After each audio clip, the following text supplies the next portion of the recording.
All right, Uncle Bill. You have all three of us here. If there's any point to this, get to it, will you? None of you has ever been subtle in his dislike for me, anyhow. Well, I'm sure you don't think much more of us than we think of you. We understand each other perfectly, don't we? I think we do. Look, Uncle Bill, if you have anything to say to us, say it, will you? I have a date. I apparently have a date, too. With someone who wants to kill me.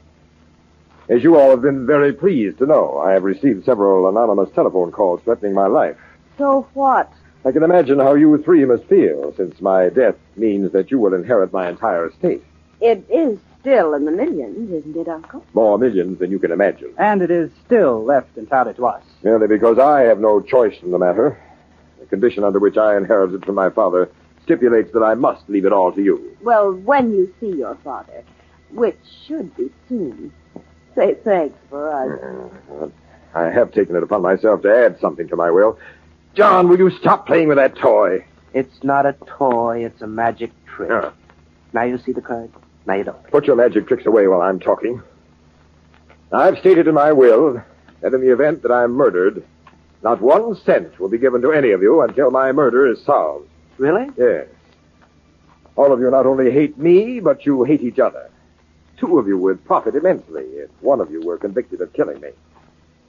It amuses me to picture each of you scrambling madly to blame my death on one of the others. If you really think someone's trying to kill you, why don't you notify the police? I'm going even beyond the police, my dear family. I'm going to Boston Blackie.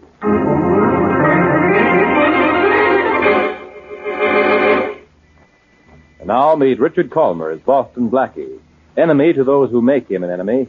Friend to those who have no friend.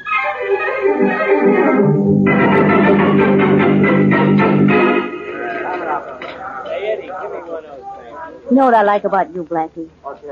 The quaint places you take me to eat. Like this. Well, you know what I like about you. Nope. Me. Oh. Pardon me, but there's a telephone call for you, Mr. Blackie. Thanks. One thing I don't like about you, you always want it on the phone. Excuse me. I'll just be a moment. I'll be back in time for dessert, will you? I'll be back for soup. Excuse me, dear. Right over in your boots, sir, right there. Thank you. Hello? Mr. Boston Blackie, Yeah? I'm William Blaine. Yes? I've received several telephone calls in the past week threatening my life.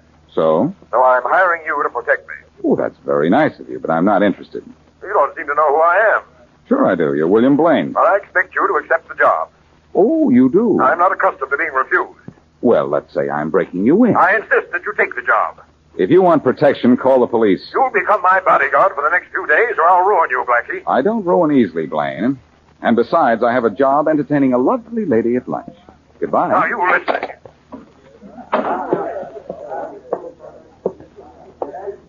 Hi there, honey. Miss me? How could I, with such an interesting menu to read? How's the plot? Good? Mm-hmm. Especially the chapter called Roast Ribs of Beef and Potatoes Any Style. Important phone call? Oh, just a fellow named Bill Blaine. Who's he? Well, right now, he's a guy who's still looking for a bodyguard.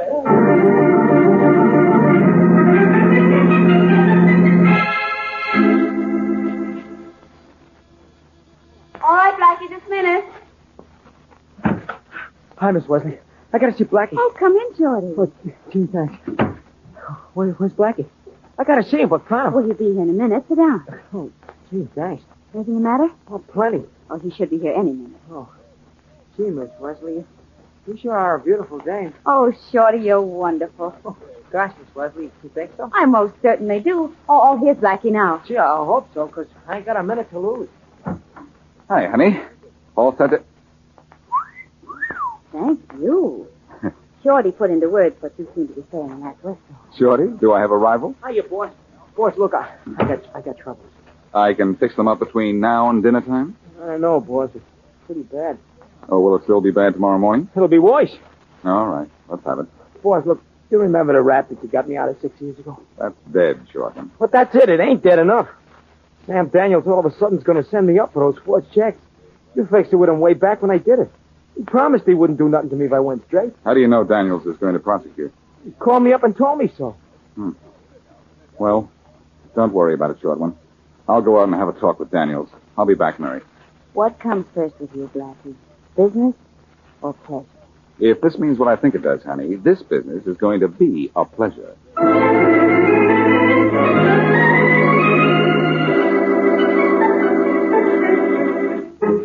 Sit down, Blackie. Sit down. I can stand, Blaine, but not for what you're doing. I just left Sam Daniels. How did you find out he could send Shorty to jail for forgery? When a man has unlimited funds, he can find out a great many things. All right. What's the deal? I want you to accept the job I offered you on the telephone this noon. Or what? Or your friend Shorty goes to jail. What do I have to do? I've received several telephone calls from someone threatening to kill me. I want you to protect me. And what about Shorty? If you do as I say, I'll not force Daniels to prosecute your friend. Now, I get what I want, don't I? You're getting the wrong man for a bodyguard, Mr. Blaine, because, frankly, I'd just as soon see you dead. Well, then you and my family should get along famously here. They feel the same way. Oh, I'm to move in? I expect to occupy your full time. Uh-huh. Wait till Mary hears about this. I'll call my family to come down. I'd like you to meet them. You're the boss. But introduce me as, old John Jones, if you don't mind. I don't mind. Oh, excuse me.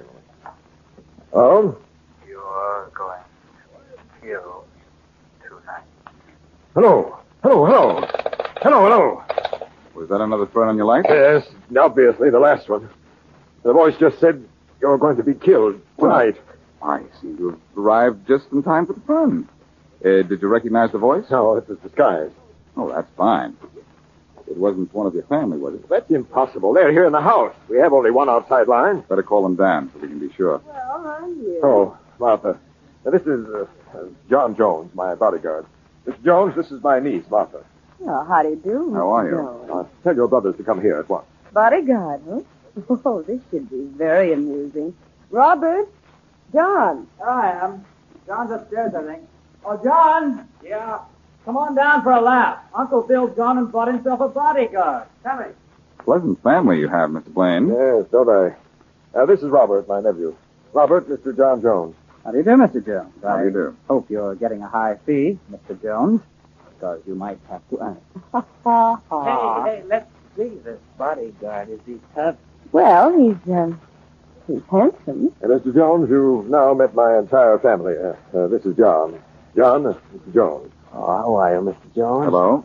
I think you better guard Uncle Bill from us, too. We don't love him. Or has he told you? If he hasn't, I know it by now. Your uncle just received another of those telephone calls. Your being here is the only thing that keeps me from thinking one of you made the call just now. But I think we should call the police. So do I. It'll mean nothing but nasty publicity. I don't think the police are necessary. I do. I say let's get a lot of them and make absolutely sure. Well, I know the police commissioner. He'll send us all the policemen we want. Well, Mr. Blaine, at least 2/3 of your family show concern for your life. Don't let them fool you, Mr. Jones. They don't want me to live. They're daring me to.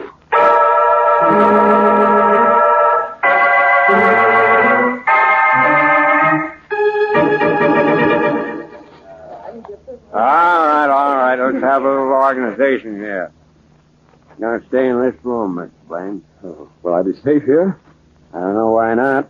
You have 2 policemen in here with him. Now, that's what I call protection. What are you doing over there, Mr. Jones? It's just prying the windows. They're locked good and tight. I was just checking. They don't need checking.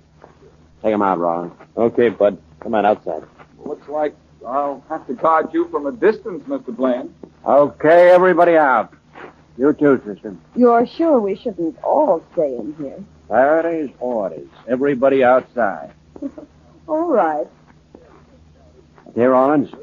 Lock the door. Yes, sir. Now what, officer? You're behind locked doors and windows, Mr. Blaine. You got 2 cops right beside you, so there's nothing to worry about. Wish I were as sure as you are. Don't worry. You won't let anybody cut your hair on your head. Not even if all he wants to do is comb it.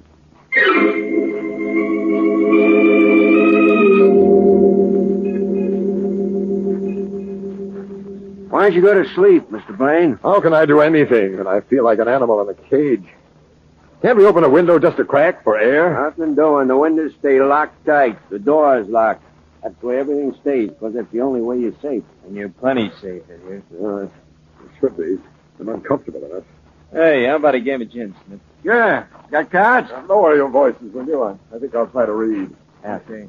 I don't suppose either of you... Mr. Blaine! Mr. Blaine! What happened to him? What do you think happened to him? That noise wasn't a backfire. Look at him. There was a shot, huh? You get him? Yeah. He dead? Yeah. Shot. In a sealed room, too, with us practically sitting beside him. Call Farraday, quick. How will I tell him? Tell him it couldn't happen, but it did.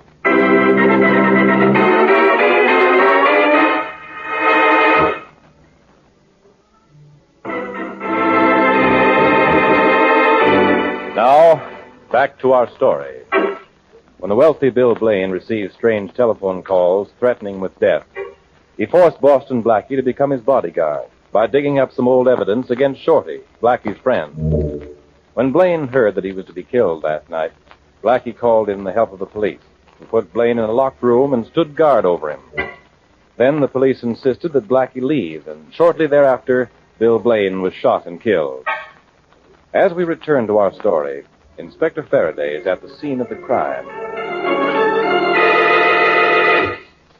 What do you mean no glass is broken? If the shot didn't come from inside the room, it came from outside. We've gone over every pane of glass, Inspector. There isn't even a crack anywhere. The windows are still locked. This is crazy. This is impossible. Oh, we know it. All right. The shot came from inside the room then. You've gone over all the pictures, the molding, the fireplace? Everything. We've Inspector. inspected every inch of floorboard, too, and we haven't found a thing. It's crazy. It's impossible. You said that. A fine couple of cops you are. Where's the dead guy's family? Upstairs.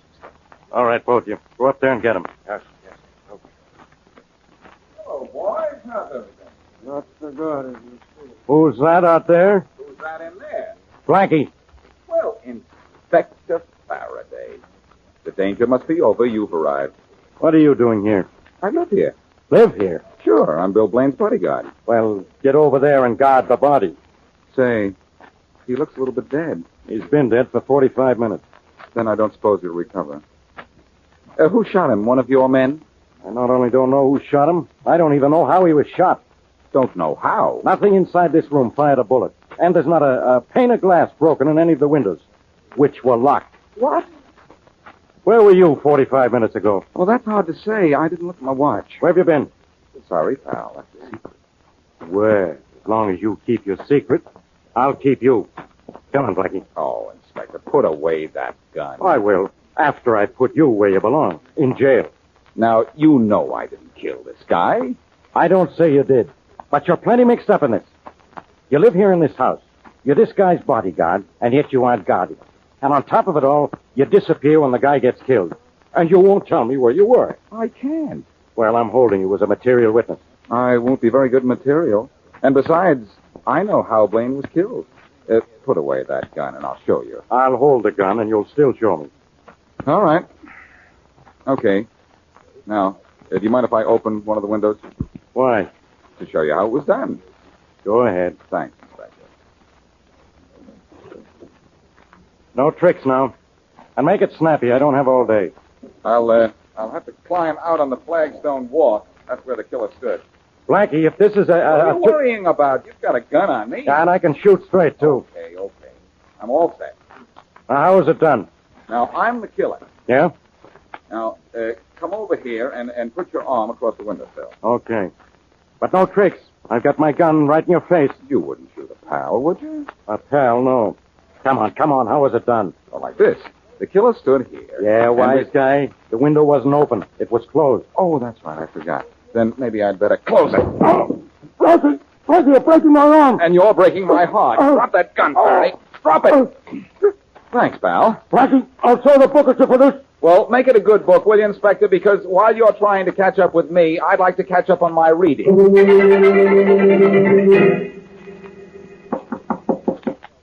Yeah? Yeah, I come in, Inspector. I'll say you can come in. I want to talk to you, Miss Wesley. Well, I want to talk to you, too. What about? About this story in the newspaper. What about it? It says that you're looking for Boston Blackie as a material witness to the murder of William Blaine. So? So, maybe you'll change your mind when I tell you where Blackie was when Mr. Blaine was killed. Where? With me. That's no alibi in my book. Where were you? The newspaper says Mr. Blaine was killed at 9:45 last night. At 9:45, I was in Sam Daniels' office, helping Boston Blackie crack a safe.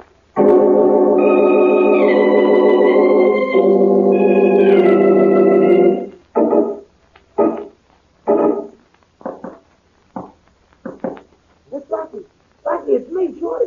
Let me in, will you? Okay, kid.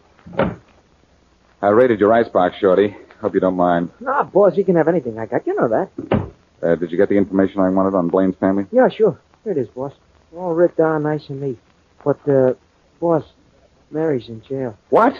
Yeah, Farraday checked Daniels when she said that you and her robbed the safe last night at 9:45. Daniels said it wasn't robbed. So Faraday's holding Mary. Gee, that's worked fast. What dope have you got on the Blaine family? Yeah, just the usual stuff. None of them amounted to much except that Robert Blaine. He got rich. It's all writ down there. You read it okay? Well, let's see. John worked in a drugstore, a shoe store, but never for long. I got a lot of dope on this Robert. Yeah, I can see that. Member of the stock exchange, on the board of directors of the local Red Cross, president of the Margot Country Club. He does all right. And what about Martha, the sister? She's just a dame, boss. She worked 3 different times. Took a long time to each job, too. First as a secretary, then for the telephone company, then as a buyer in a department store. Married twice, too. That's right, yeah. Could be that this is going to be very helpful, Shorty. Oh, gee, swell. I'm glad. And now, here's something for you. Gee, boss, these are the checks I forged on Mr. Daniels. That's right. They're yours now. You mean he give them to you? Mary and I took them last night. But Daniels wouldn't tell Farraday that. Well, I've got to go, Shorty. Where to, boss? To the Blaine house. That's the first step in getting Mary out of jail and putting a murderer in.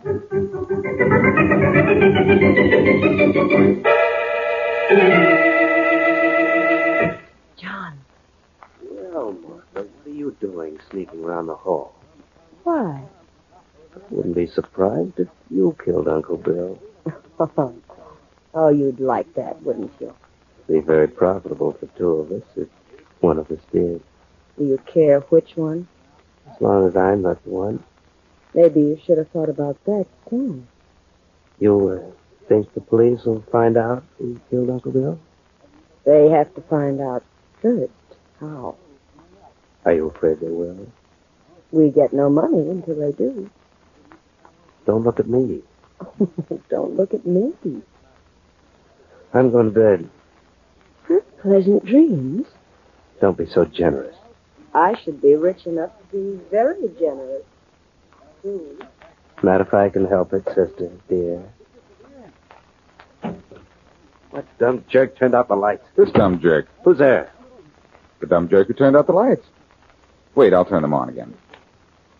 Joe. Mm-hmm. What are you doing in my room? Looking for a clue. To what? Your uncle's murder? Well, you won't find it here. No, not now, because I already have. Look, I didn't do it. I didn't say you did. What have you found in here? Evidence Of what? that you're somewhat of a magician? Well, what if I am? It's a hobby of mine. I'm just an amateur. Well, your amateur standing as a magician may solve a semi-professional murder. How? Mind if I use your phone? I'll go right ahead. Thanks. Who are you calling? The police. Well, there are 3 policemen downstairs. But I want the top man.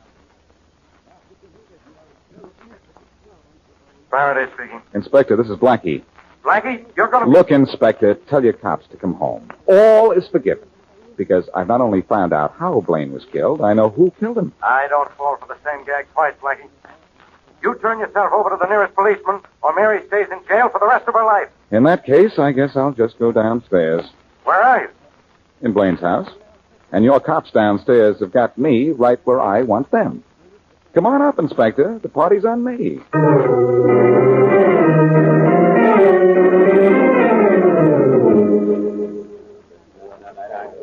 All right, Blackie. Here we all are in Blaine's bedroom. Now, no tricks. I'm not the only one with a gun. Keep him covered, Rollins. Do that, Rollins. I'll keep you busy. If you have anything to say before I run you in, say it now, Blackie. Will you listen? For some dumb reason or other, I always do. But no tricks. Oh, sorry, Inspector, but this time there has to be a trick. A magic trick. Huh? See this little gadget I have here in my hand? Yeah, what is it? A pane of what seems to be ordinary plate glass in a wooden frame. The glass is solid, isn't it? Sure it is. So what? So I place this metal ball on top of the glass, thus. Yeah? Now, you don't think it's possible for the metal ball to fall through the glass and hit the top of the table below, do you? Of course not. You are so wrong, Inspector. What? Hey, it did go right through the glass. Without breaking it, Inspector. Of course, if you wish to inspect. But how did you do it? I pressed on the side of the wooden frame, and the glass moved to one side far enough for the metal ball to drop through. Look at this. Yeah, I saw it. Give the windows in this room another going over, and you'll find a pane of glass constructed to do exactly the same thing. Rollins, Smith, start looking. Right. So that's how it was done. A trick pane of glass, huh? You catch on quick, Farraday. Where'd you get that trick? In John Blaine's room? Yes, in my room, but that doesn't mean anything. Doesn't it? I don't know about that. If we find There a it is, bit... Inspector, a pane of glass in the window that slides. Just like the glass in that gadget, too. Oh, so it doesn't mean anything, huh? All right, I admit that magic trick belongs to me. It was in my room, but that's no proof I killed Uncle Bill. Well, maybe this is. Hey, Blackie, where'd you get that gun? John Blaine's room. And if you check, I think you'll find it's the gun that killed Uncle Bill. Okay. Come on, you down to headquarters. But I tell you, I didn't... No. Wait a minute, Inspector. What for? I've got this case wrapped up in pink and blue ribbon. Better not tie the end yet, Farraday, because John didn't kill his uncle. Look, when you face the evidence, you gotta come Then to the... do an about-face, Inspector. There's the little item of the telephone calls. Blaine got a call from the murderer when John and Martha and Robert were all in the house. John didn't make that call. Ah. But I know who did. Well, I know who didn't. No member of the family.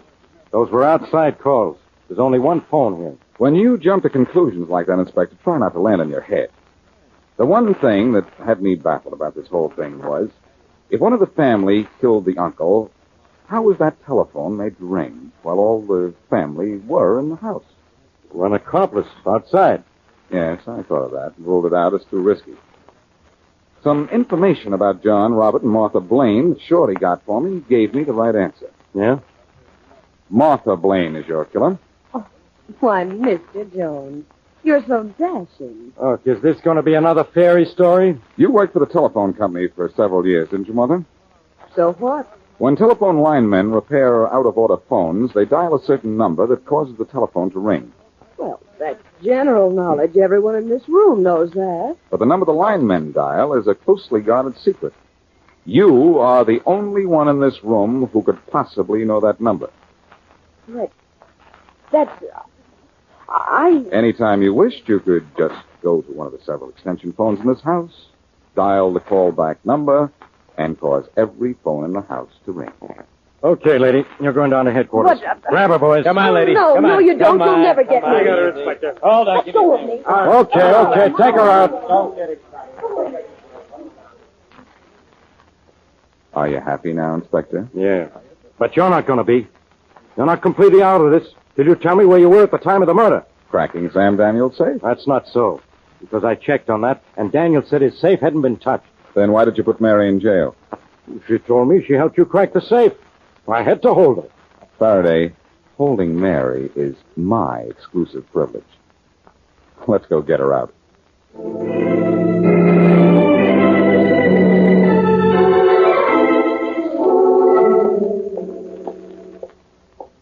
Hiya, jailbird. Blackie. Oh, Blackie, are you all right? Sure. And now I'm letting you out. Where did you get those keys? From Faraday. But how? Don't worry, honey.